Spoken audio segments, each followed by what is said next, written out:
Good morning to everyone, to our esteemed colleagues in the Museo Maritimo Asian Institute of Maritime Studies from the National Museum and our students from the Polytechnic University of the Philippines. Good morning to all. So I'm here to present a short presentation about my stint when I was here in Ames Museo Maritimo from 2015 to 2017. The title of this short presentation is The Case of Museo Maritimo. Okay, the case, kasi nga, allow me to speak in Filipino. My colleague speak in English. So, I will speak Taglish na lang. Okay. So, itong sa akin ay The Case of Museo Maritimo kasi ipapakita ko sa inyo, sa inyo kung ano ba yung mga naging plano natin so, kung paano ba magkakaroon ng pagbabago doon sa dito sa setup natin sa loob ng Museo Maritimo. Um, of course, inilahad sa atin na kanina ni Sir Greg yung naging initial plan sa kung ano yung lalamanin nito Museo Maritimo. But then, kinakailangan natin, a museum should be constantly changing. Hindi siya kinakailangan na static all the time. For 10 years, kinakailangan magkakaroon to ng pagbabago. Although kahit sabihin natin minimal, kinakailangan din pagbabago pa rin. So during that time, I think Museo Maritimo was already about 4 or 5 years old. So pinag-isipan na namin kung ano ba yung pwedeng idagdag. Ano yung mga modifications na pwedeng gawin. And I was happy by that time kasi meron akong mga kasama na nakikita ko rin yung event sa ngayon, na dito si King Franco. Kasama pa namin ng si Nixon Ramos at saka si Aya Abad. We were quite an energetic team back then kasi yung imagination namin ay masyadong malawak. And that imagination led us to the development plan. Um, Binubuo ng 5 phases itong redevelopment plan namin na kinonceptualize during that time. If I'm not mistaken, that was between 2016 to 2017. The first place is to create a script. Okay? Ito yung script na to, this will serve as our outline. Kung ano ba yung magiging flow itong gagawin natin na museum. Then the second phase is seek funding from external funding agencies. At ang pangatlo ay yung third phase, collection of museum items, construction of dioramas, and exhibit showcases. Now, I want to highlight itong second phase natin, the need to have external funding. Okay? First and foremost, siguro para sa atin naman nanggaling sa state universities, sanay tayo that the taxpayers would pay kung ano man yung balak natin gawin sa ating mga uh, organizations. But then we need to realize that Museo Maritimo is not funded by the taxpayers. It is a private museum. So therefore, in as much as we wanted to redevelop these museums, in as much as we wanted to create new exhibits, we cannot easily do so if we don't have enough funds o wala tayong pera. Therefore, ito yung isa sa gusto namin pagtuunan ng pansin sa second phase. Pansin natin no, yung agad, no, pagkatapos ng script, pangalawa, ano agad kung sa kukuha ng pera. Because if we don't have money, we cannot go to the third phase. We cannot collect. We cannot create exhibits. Diba? If we don't have money. So therefore, the importance is to seek external funding agencies. Then, kapag may pera na, magko-collect ng mga items, then after that, the thing is, we may have too many collections. But the problem is, how are we going to store these? Diba? Tatandaan natin that there are many considerations in storing using items. Isa sa pinakakalaban natin dyan yung amag, yung molds, di ba? Especially sa mga lugar na kulog, hindi nasisikatan ng araw, walang ventilation. So the tendency is madaling masira yung mga items. So yun din yung isa sa mga naging considerations natin. And designate the collections for permanent and temporary exhibitions. What do we mean by this? So meron tayong kinakailangan na fix ng mga exhibits na talagang permanent na yan, na nandyan, and it is part of the identity of that museum. But then there should be exhibits na pwede natin pagpalit-palitin out of all our available museum items. Diba? So para magkaroon naman ng role ang curator, meron siyang mag-curate based on the available items. And the fifth phase is the launching of the public of each of the new exhibits. A lecture could be done following the launching. Okay, ang ganda ng plano. Okay, but then during that time, we are aware that we don't have enough money. Nag-canvas kami ni Aya Abad during the time. And napag-isipan namin, aabutin ng milyon ang paggawa nitong redevelopment plan na ito. So ano yung napag-isipan namin? Na pansamantala na magiging plan. We can proceed now to the next slide.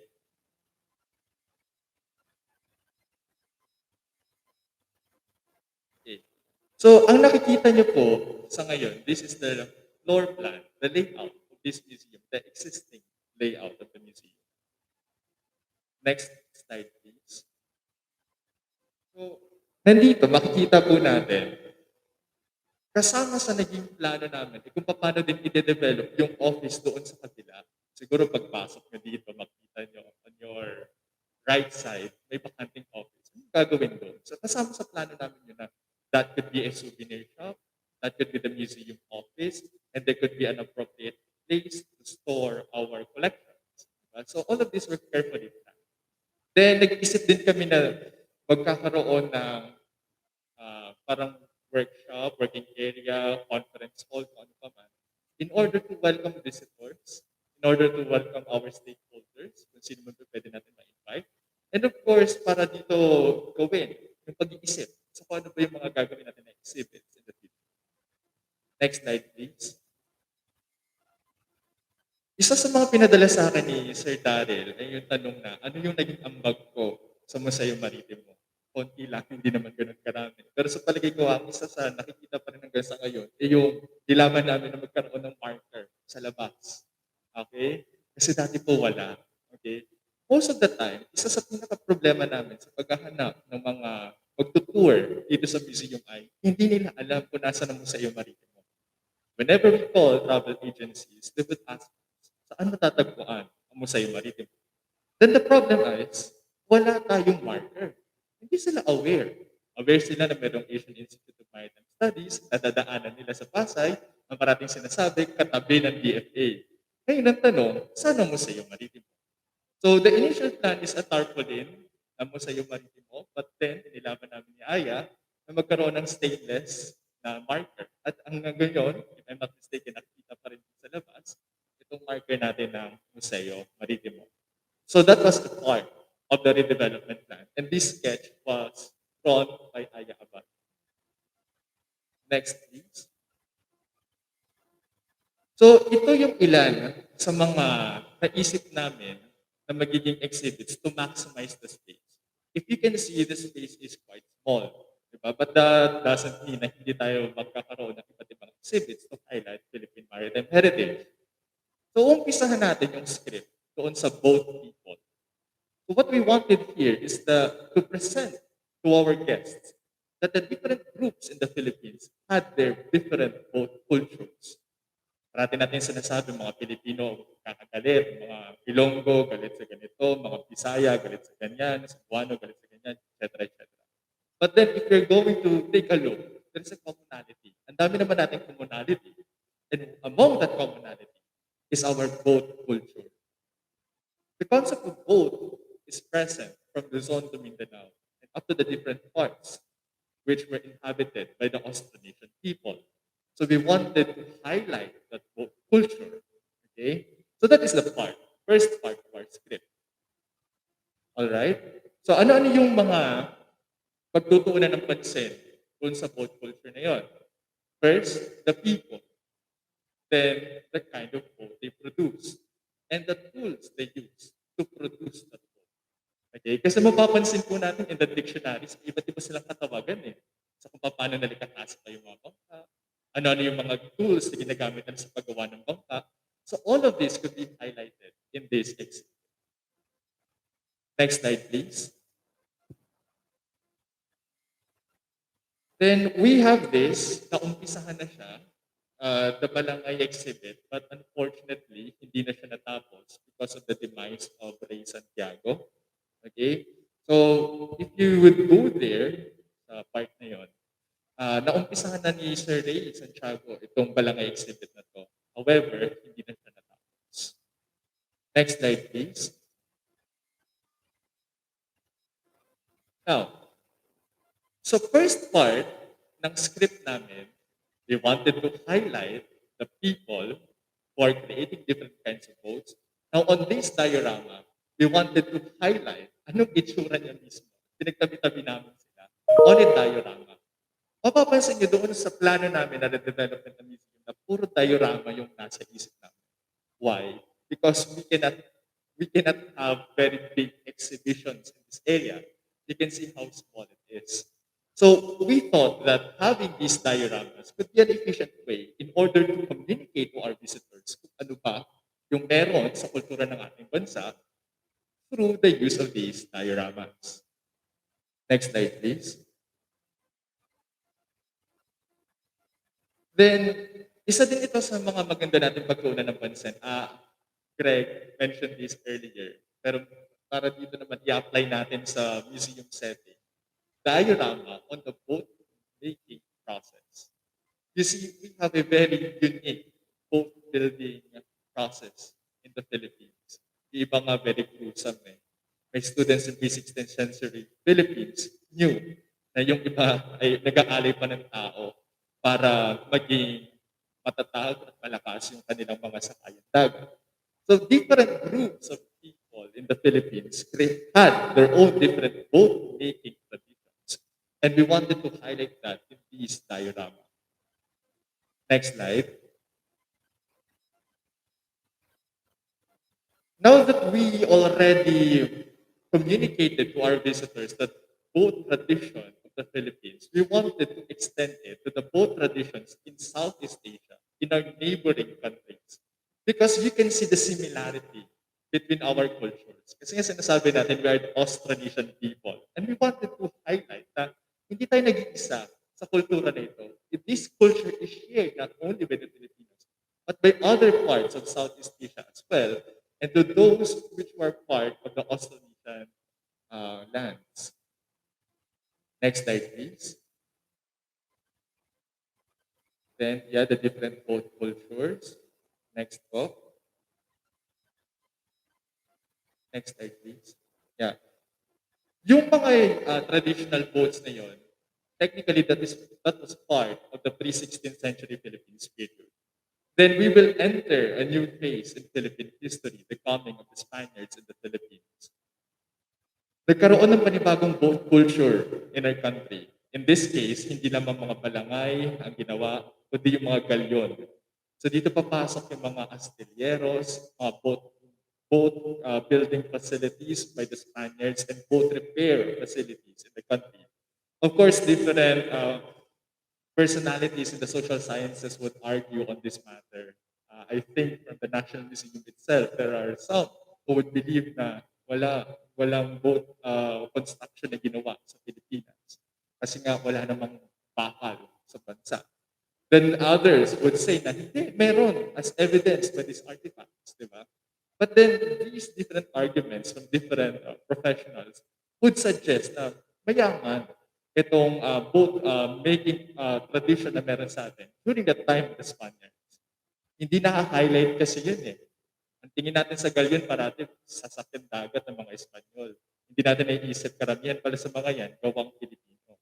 Ginawa sa Pilipinas, ginawa ng kamay ng mga Pilipino under forced labor. Next slide, please. Then after that age of sails comes the age of sailboats, of steamboats. Okay? Nagkaroon na ng innovation during the 1800s. Nagkaroon ng mga steamships na tinatawag, which facilitated faster travel because of the introduction of steam engine. And also that coincided with the opening of the Philippines to international trade. And with the opening of the country to international trade comes the proliferation of different ideas in the country.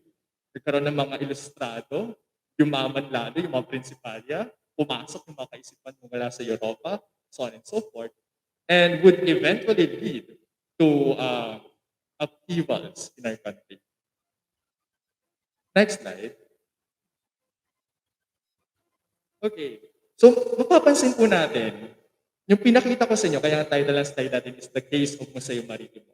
Our goal is on how to communicate to our visitors Hindi po tayo pupuwede kasi magkaroon ng museum na nagdi-display lang basta-basta, hindi naunawaan ng tao. Anong nilagay mo diyan? Ba't pinaglagay niyan? Parang chop suey ata, walang continuity, okay? Kaya nga po i-highlight natin dito that as a part of the function of the museum, yung communication, papasok yung emphasis on cohesiveness, continuity, and smooth flow. Hindi ka pupuwedeng maglagay lang ng item kasi, "Ba't ka naglagay ng wala, gusto ko lang maganda. Nabili ko abroad, gusto ko ipakita sa inyo na may pera ako para ipakita sa inyo." Hindi gano'n. Kaya nga papasok yung role ng isang curator. Item should be curated. Ang curator ay storyteller. Ilalahad niya sa visitor niya ano yung kwento behind those exhibitions. These collections could be exhibited either chronologically or thematically, depending na yun sa kung ano ang trip ng inyong curator. Next po, next slide. Kaya nga, part din ng function dapat ng museum is yung research function nito. That's why I'm very happy that Daryl is doing this. Nagkaroon tayo ng mga iba't ibang mga publications of Museo Maritimo. And isa sa buhay niya, yung plano namin dati. Yung mga pinapangarap namin na hindi namin nagawa, nakikita naman natin na pinagpapatuloy ni Daryl sa akin. I said this statement, I think, last 2016, wherein I said that a museum shouldn't be a storehouse of knowledge alone. It should also be a factory that produces and delivers information to people. So hindi tayo puntod ng mga maritime artifacts. Kinakailangan din tayong gumagawa ng information na ilalahad natin sa ating mga visitors. Next slide. Okay.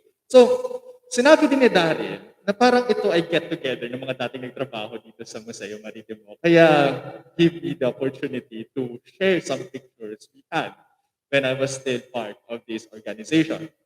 Iniisip natin parati na seryoso ang buhay may trabaho, pero hindi natin naalam na syempre behind all of those seriousness, pero din naman tayo mga happy time.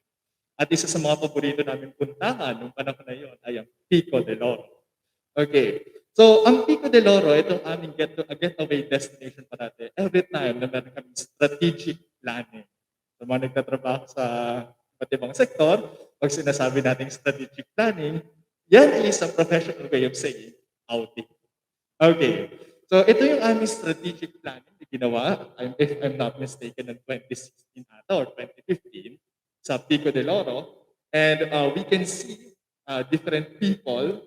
Nandito si Ma'am Arlene Paderanga, si Helen Solen na isa na sa mga institusyon nitong games at iba pa. Next slide, please.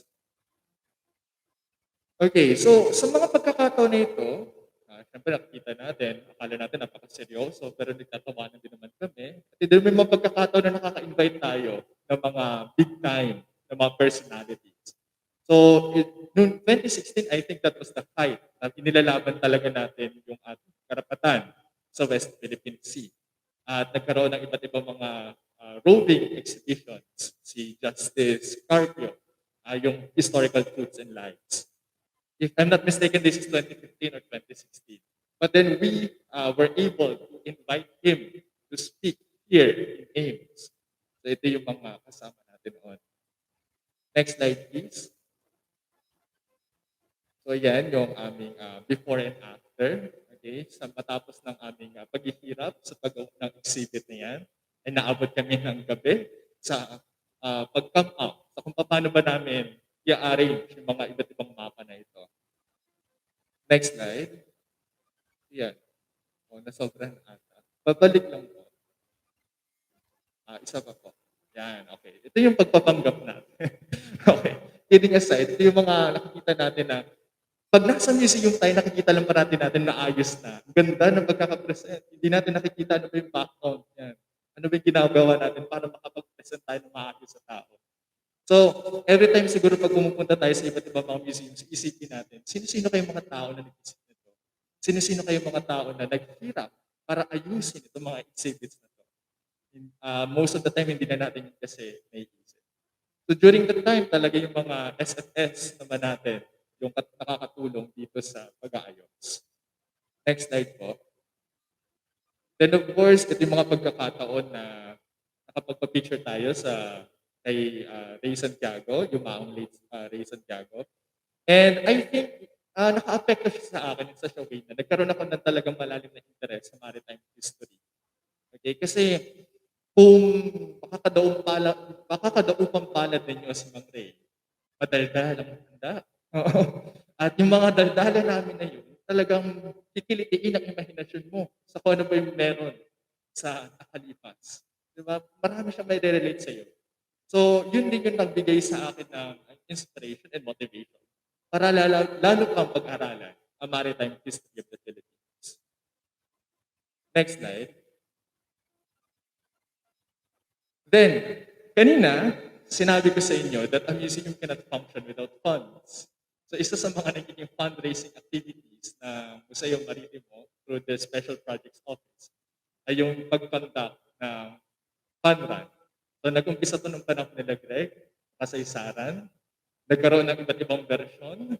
So, ito yung kasaysaran ko ata. The next slide, please. Nagkaroon naman kami ng zombie run. Okay, ito naman yung bigyan natin ng thrill. Parang kasaysayan 3 ata ang zombie run eh. Tapos meron pang kasaysaran 4, yung color marino. Yan. So, may mga ano naman kami doon, nagpapatok kami ng mga color powders. So all of this, yung mga pakulo na ito, for you to understand, ay ginagawa para makalikom ng pondo to have this museum stay afloat. Okay? Kasi ngayon yung gusto natin ipaunawa. Um, I must confess, at that time, hindi ko maunawaan kung bakit nagkakaroon ng ganitong mga activities. Iniisip ko, ba may pakulo na naman tayo? Pero iniisip ko nga, paano mag-stay afloat ang isang museum na privately owned kung wala tayong pondo makukuha? We are not the NHCP, we are not the National Museum, we are not the PIVAO na may mga museums na pinamaintain, na taxpayer funded. So itong mga activities na ito yung mga nakakatulong para magastusan yung maintenance and other expenses ng nasabing museum. Next slide po. Yan, ito naman yung iba't ibang mga pagkakataon na may mga bumibisita dito sa museum. Okay? So to share ngayon nakikita natin parang ang lungkot ng museum, konti ng tao. But there were times na nasa 10 boats ang nakaparada sa Rojas Boulevard. Okay? Para pumunta dito sa museum. Habang pila, yung mga creatives natin sila kahit hindi sila tour guide, napapa-tour guide sila kasi kulang na kulang tayo ng tao na mag-a-assist. So yun yung mga pagkakataon na maraming tao yung nakakapunta dito sa ating museum. It so happened lang na hindi natin nakikita sa ngayon yung ganung bulto because of this pandemic. Next slide. Then, part na sinasabi natin na research function na museum ay yung ating naging ambag dito sa museum. Ngayon ay ginaganap natin yung Maritime Forum, Maritime Heritage. At hindi naman po sa pagbubuhat ng sariling bangko, that started during my time here when I organized the first national forum on Philippine Maritime Heritage. We were able to invite different historians para mag-talk dito sa ating museum. And that is, I consider that personally as an achievement. Next. Then yan yung second natin na forum at nasundan pa eventually ng iba't ibang mga forums. Next slide po. Alright, sige. So, before I end, closing note natin, di ba? Ang tanong kasi sa akin ni Daryl is, ano yung naging ambag ko sa Museo Maritimo? Okay, so nabanggit ko yung naging ambag ko. Pero magandang tanong din is, ano yung naging ambag sa akin ng Museo Maritimo? So, maganda nagkakaroon tayo ng mga strictong boss. Okay? May mga pagkakataon kasi na nilalayuan natin ng strictong boss. But then, having a strict boss, so I hope Dr. Arlene Paderang is watching right now. Good morning po, ma'am. So I hope to see you soon kung kailan po kayo makakabalik dito sa Pilipinas. But then, I think that's an opportunity na naging katrabaho ko sa Arlene. Kasi yung aking work ethics ay talagang na-improve during that time. Hindi ako basta-basta nagpapasinda sa kung kanino. Okay? Kasi nga dito ko nasabi na hindi, kinakailangan natin maging maayos ang trabaho. Hindi ka kasi makakaharap kay ma'am nang hindi ka sigurado sa kung ginagawa mo. Every time na papasok ka sa opisina niya, dapat sigurado ka din sa kung yung sinasabi mo. So all of these experiences that helped me to become who I am right now. So kung nakikita niyo mga strict ko ako, yung ganyan. Siguro nakukuha ko din yun sa mga dati kong boss. But then beneath that caveat ng pagiging strict ko, of course, makikita mo doon na we are caring for our staff. We are caring for everyone whom we are working with. Okay? So, ayun lamang po. Maraming salamat sa pakikinig at magandang araw.